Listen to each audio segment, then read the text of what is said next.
This small princess was ignored by alien males until a human selected her sci-fi story. The stars shattered like glass above the crimson skies of Zorith Prime, and in that moment, I knew my exile from Earth had led me to a fate worse than death, or perhaps something infinitely more alive. My name is Elias Thorne, once a starship pilot for the United Earth Federation, now a reluctant ambassador in a galaxy that viewed humans as little more than curious pests. I'd been dispatched to Zorith Prime 3 months ago, part of a fragile alliance forged after the Great Rift War.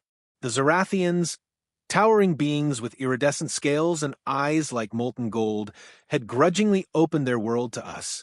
Their society was a labyrinth of rituals, hierarchies, and selections, ceremonies where their elite chose mates to ensure the purity of their bloodlines. But nothing prepared me for the selection chamber, a vast dome pulsating with bioluminescent vines, where the air hummed with the low thrum of ancient machinery. I stood at the edge of the grand arena, my human frame dwarfed by the Zorathian males who paraded like gods carved from obsidian. They were warriors, each over 8 feet tall, their muscles rippling under scales that shifted colors with their emotions.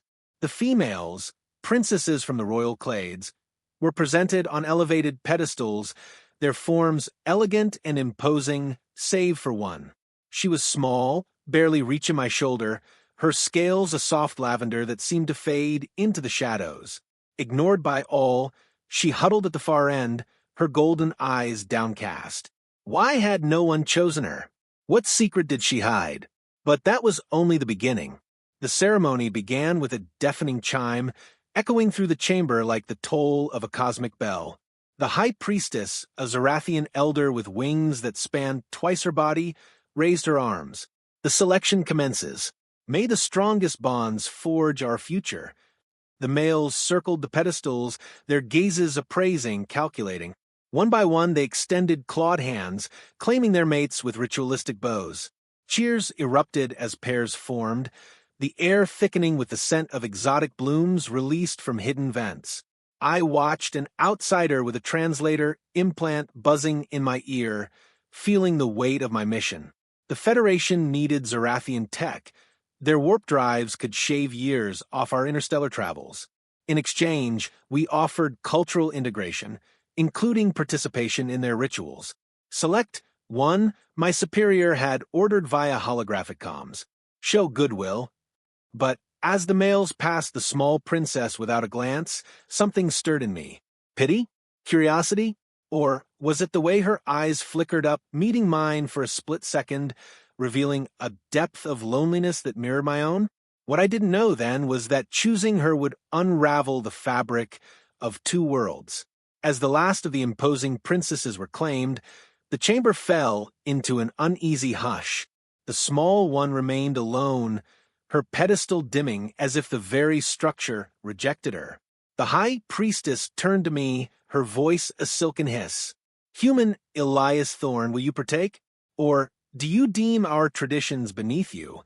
I stepped forward, heart pounding like a malfunctioning engine. The Zorathian males murmured, their scales flashing red with disdain. Humans were weak, fleshy things, unworthy, but I raised my hand toward her pedestal. I select this one. I said, my voice steady despite the storm inside. Gasps rippled through the crowd. The small princess lifted her head, her golden eyes wide with shock. For the first time, someone had seen her. And in that instant, everything changed. Her name was Lyriel, Princess of the Forgotten Clade, a lineage cursed by an ancient genetic anomaly that stunted growth and weakened scales. In Zorathian society, size equated to power. The small were relics, ignored in selections, destined for isolation in the shadowed spires. As we were led from the chamber to the bonding quarters, a suite of crystalline rooms overlooking the planet's swirling storms, I felt her gaze on me, tentative, probing. Why? She whispered, her voice a melodic trill through my translator. We sat on a low bench carved from glowing stone, the room alive with holographic stars dancing on the ceiling. The others, they see only weakness in me. I leaned back, studying her. Up close, Her lavender scales shimmered with faint veins of silver, like stardust trapped in amethyst. On Earth, we don't judge by size. Strength comes in many forms. It was a half-truth. My own scars, from losing my crew in a rift storm, taught me that vulnerability could forge unbreakable bonds. But as she tilted her head, a faint smile curving her lips, I wondered if this was diplomacy or something dangerously personal. Little did I know, her selection would ignite a chain of events that threatened the alliance itself. The bonding ritual required a week of seclusion, a time for mates to attune their essences through shared visions induced by Zarathian nectar. We drank from a shared chalice, the liquid sweet and fiery, pulling us into a dreamscape where memories intertwined. I saw her childhood, ridiculed in the royal halls, her siblings towering over her, their laughter echoing like thunder.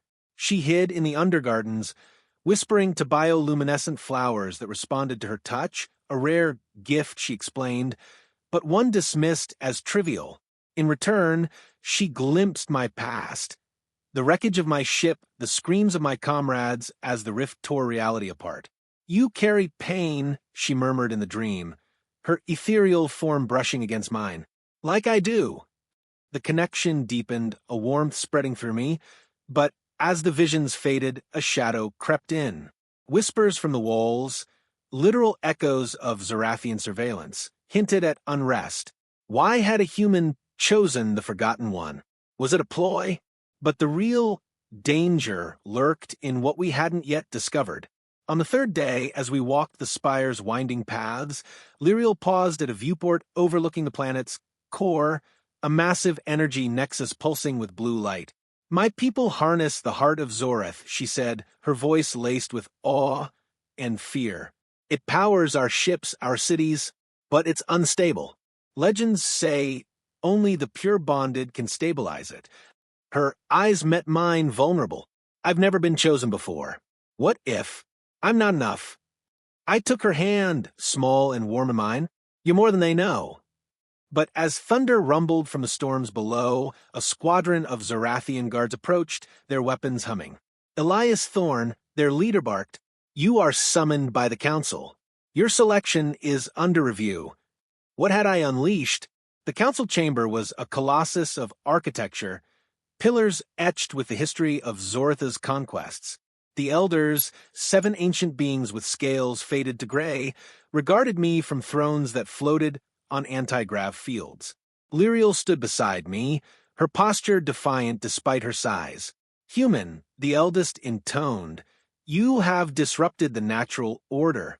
The forgotten clade is barred from bonds that could taint the bloodline." "Taint?" I echoed, anger flaring. "She's a princess, same as the others." Murmurs rippled. One elder leaned forward. "She carries the anomaly. Bonding with her could awaken anomalies in our tech. The heart senses weakness." Lyriel's hand trembled in mine. "It's not weakness," she whispered. "It's evolution." But as the elders debated, a holographic display flickered to life, showing Federation ships approaching Zoratha's orbit. My superiors impatient for the tech transfer. Had my choice jeopardized everything? None of us were prepared for the truth that emerged next. In the dead of night, as we returned to our quarters, Lyriel pulled me into a hidden alcove. "There's something I must show you," she said, her eyes glowing faintly. She pressed a scale on her arm, revealing a concealed device, a neural link. "My gift isn't just with plants. I can interface with the heart." Visions flooded my mind. The energy nexus wasn't natural. It was an ancient AI, seeded by a long-extinct race designed to evolve through bonds. But Zarathian rigidity had stifled it, leading to instability. "If we bond fully," she said, "I could stabilize it, but they fear change." Her fear mirrored mine. What if this bond crossed lines humans weren't meant to? Yet, as her lips brushed mine in the dim light, a spark ignited, human emotion clashing with alien logic. But that spark would soon become a blaze. Word of our clandestine meeting spread like wildfire through the spires. By dawn, protests erupted in the lower clades, Zarathians who saw Lyriel's selection as a sign of hope for the overlooked. Banners holographic and fluttering proclaimed the small one rises. The council, fearing uprising, declared our bond invalid. Guards stormed our quarters, separating us. I fought, my human fists useless against their scales, until a stun blast dropped me. I awoke in a holding cell, the walls pulsing with containment fields. Hours blurred into days, my mind racing. What had become of Lyriel? The alliance teetered. Federation comms demanded my release, threatening withdrawal. But in the solitude, doubt crept in. Was I a fool, entangling myself in alien politics for a connection that felt too real, too fast? The answer came in a whisper through the vents. Elias. Lyriel's voice, faint but urgent. She'd hacked the surveillance with her gift. They're taking me to the heart, to purge the anomaly. Horror gripped me. Purge? It meant erasure. Her essence fed to the Nexus to cleanse it. I pounded the walls, desperation fueling me. Hold on. I'll find you. But how? Trapped, weaponless, on an alien world. Escape came unexpectedly. A guard, one from the lower clades, slipped a keycard through the field. Not all ignore the small, he muttered. Go. Save her.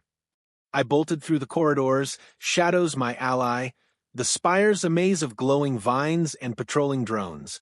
Alarms blared as I reached the Nexus elevator, descending into the planet's core. What I found below would redefine everything. The heart chamber was a cavern of wonders, walls alive with swirling energy, tendrils of light dancing like auroras.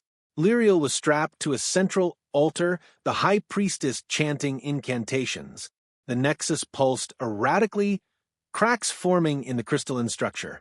The purge begins, the priestess declared. I charged, tackling a guard, seizing his weapon. Blasts echoed as I fought my way to her. Stop, I yelled. This isn't strength, it's fear. The priestess turned, her wings flaring. Human, you meddle in what you don't understand. But Lyriel, eyes locked on mine, whispered, together. I placed my hand on hers, and the bond surged. Visions exploded. The AI's history, a guardian meant to adapt, not stagnate. Our union, human adaptability, and her anomaly was the key. The Nexus stabilized, light flooding the chamber, mending cracks. Yet victory came at a cost. The council arrived, furious. Treason, they roared. But the Nexus spoke, a booming voice from the core. The bond is true. Evolution demands change. Shocked silence fell. The elders bowed, scales paling. Our bond was sanctioned, but whispers of resentment lingered. The alliance held, tech shared, but I knew enemies plotted in the shadows. Lyriel and I emerged to a changed Zoreth, the small celebrated. But as we stood on a balcony, storms clearing to reveal stars, she turned to me. What now, Elias? 2 worlds, 1 heart. I pulled her close. We built a new one. Months passed in a whirlwind of integration. Federation ships docked at Zoreth stations, humans and Zorathians mingling in joint ventures. Lyriel and I became symbols, the human and the small princess who defied tradition. We traveled to outposts, her gift enhancing tech, my piloting skills navigating rifts. But peace was fragile. Rumors surfaced of a faction, the purists, who viewed our bond as abomination. They sabotaged shipments, whispered of reclaiming the old ways. One night, aboard our shared vessel, the Stellar Bond, an explosion rocked the hull. Alarms screamed as we tumbled toward a black hole's event horizon. Who? Lyriel gasped, clinging to me. The purists, I replied, fingers flying over controls. But as gravity pulled, a deeper truth emerged. In the chaos, Lyriel interfaced with the ship's AI, pulling data. It's not just them, she said, eyes widening. The heart, it chose us for more. Visions revealed. The ancient AI had engineered the anomaly in her clade, foreseeing human arrival. We were pawns in a galactic evolution, meant to hybridize species against a greater threat, an encroaching void from beyond the rift. What greater threat? The question hung like a blade. We escaped the black hole by slingshotting through a warp anomaly, emerging in uncharted space. There, derelict ships floated, remnants of a lost civilization. Boarding one, we found logs, warnings of the Void Eaters, entities that devoured stars, drawn by stagnant empires. Zorith is next, Lyriel whispered, unless we unite. Our return to Zorith was triumphant, yet tense. Presenting evidence to the Council, we rallied forces. But the Purists struck, assassinating an elder, framing humans. Riots erupted, scales clashing with human armor. In the midst, Lyriel's fear surfaced. What if I'm the cause? My anomaly? No, I said, holding her. You're the solution. Our bond deepened, intimate moments stolen amid turmoil, her scales against my skin, whispers of futures intertwined. But betrayal loomed closer than we knew. The turning point came during the Grand Assembly, where leaders from both worlds gathered in the selection chamber. As speeches droned, a purist infiltrator activated a device, destabilizing the heart remotely. The dome cracked, energy lashing out. Chaos reigned. I shielded Lyriel as blasts flew. We have to reach the core, she cried. Fighting through the melee, we descended. There, the purist leader, a towering male once scorned, waited. The small one ends here, he snarled. The battle was fierce, my human ingenuity against his brute force. Lyriel interfaced, turning energy tendrils against him. Defeated, he revealed, the Void Eaters, they promised power. It wasn't rebellion, it was invasion. With the heart restabilized, we broadcast the truth. Alliances solidified, fleets mobilized. Lyriel and I led the vanguard, our bond amplifying defenses. The final confrontation unfolded in the rift's maw, Void Eaters, shadowy behemoths, emerging like nightmares. Ships fell, but our hybrid tech prevailed, Lyriel's gift sealing the breach. As peace dawned, we stood on Zoritha's surface, a new era born. Lyriel, once ignored, now revered. You saw me, she said, golden eyes shining. And you saved me, I replied. In the quiet of the stars, our worlds forever changed, one small choice echoing through eternity.